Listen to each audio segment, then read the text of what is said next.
Hey guys, hope everyone is staying safe and keeping busy. I asked my students earlier this week if they felt like the days were going fast or slow. Because it's weird because I feel like the answer is yes. Like somehow it's you could say it's already Thursday, and you can also say it's only Thursday, and both sentences make sense. Like they're both accurate somehow. This virus is making everything weird. So anyway, we're just gonna keep on kicking, right? But what I wanted to share with you today is something that I think everyone can relate to, or at least I can. And so I'm gonna share it with you. So when I was in the seventh grade, my family moved in to a different town in the middle of the second semester of the school year. It's a long story as to why, and like I understand why it was the right move to make then, or as a family. I understand that now, but man, at the time, didn't get it.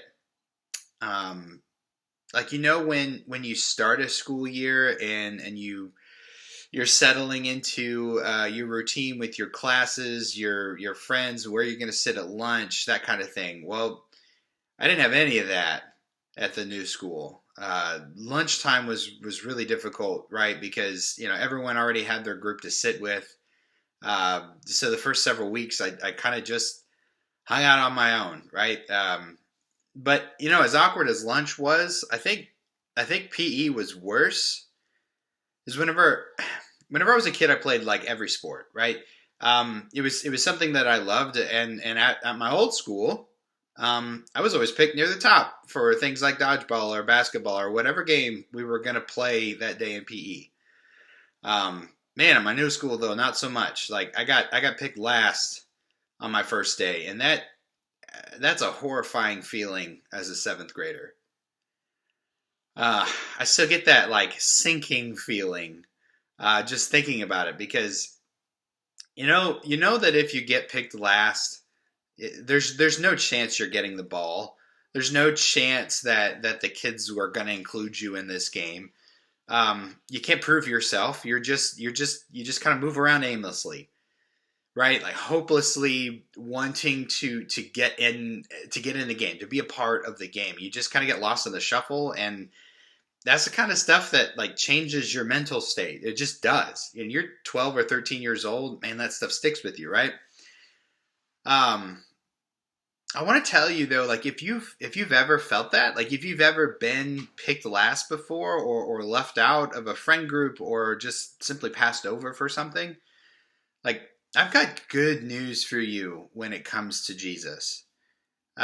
Jesus, he doesn't play by our rules. He kind of does things differently. Like when we're picking teams, we're picking the ones that we're either very good friends with, or the ones that we know we're going to win with. Jesus doesn't take the most popular or the most athletic or the most gifted first. He absolutely picks favorites, but it's not who you think it is. Let's look at who Jesus picks first.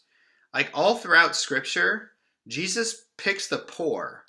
He picks the weak, the despised, the rejected, the widow, the orphan, the lonely, the sick, the imprisoned. Like over and over and over again, he's choosing to be with them above everybody else. I read a blog about this the other day, just about like how unsubtle that theme is. Like, think about how God introduced himself to us to begin with. I mean, he comes to the world in a feeding trough, right?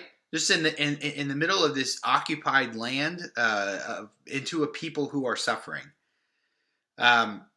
Rather than make this huge giant announcement to like all of the kings and rulers and rich people and movers and shakers, like he made the announcement to sheep herders, who spend all of their time in isolation. They're not popular. They smell, and that's who he picks to make the announcement to. God chooses uneducated, difficult to get along with jerks to be his best friends.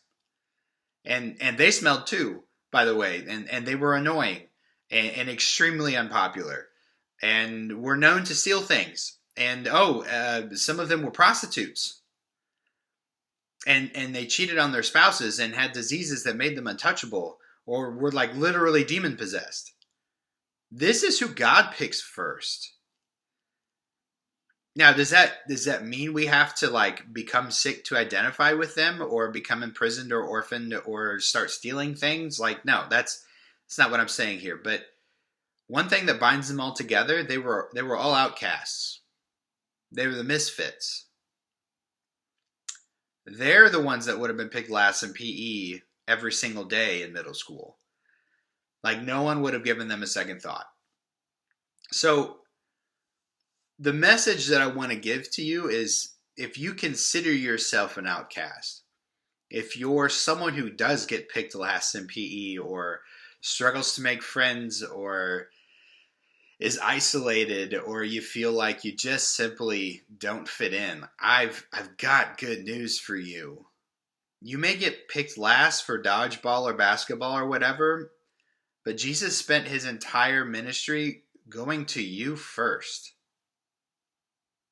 Like, telling you that your suffering doesn't make you worthless, that your isolation doesn't make you any less valuable. All of that makes you worthy of the kingdom. And Jesus picks you first. Every time he does. And he's going to have a team filled with awkward, annoying, uncoordinated outcasts. And in the end, make no mistake about this, Jesus promises that while his team may be last right now, while the players on his team may get picked last right now, they're going to win in the end. That's good news. I hope you find peace and encouragement in that.